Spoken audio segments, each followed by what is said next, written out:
Szia! Köszöntelek téged, engedd meg, hogy bemutatkozzak. Nádudvari Petra vagyok, több mint 13 éve fotósként vagyok jelen ebben a szegmenskörben.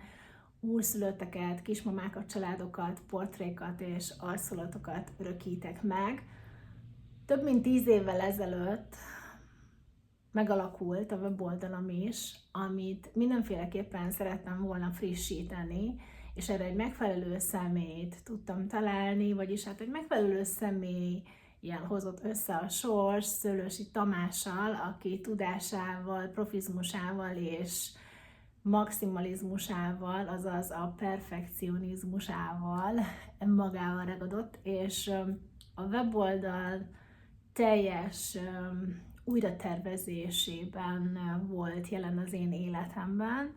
Én úgy gondolom, hogy egy nagyon tökéletesen felépített, egyszerű és célra törő weboldalt alkotott és hozott létre nekem, és nagyon hálás vagyok neki, mert én úgy gondolom, hogy külső szemlélőként is egy olyan világ tárul a leendő vendég elé, amilyen én vagyok, és olyan tükrözi azt a munkásságot és azt a szemléletet, amit én vallok a művészetről, és a fotózásról, és az emlékeknek a megörökítéséről.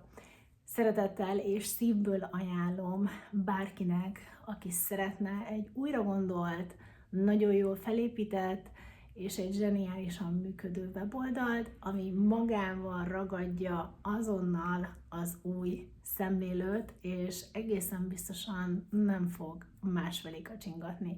Köszönöm szépen, Tamás, hogy segítettél nekem, és szolgálatomra álltál, és kívánok neked további sok sikert ebben a szakmában.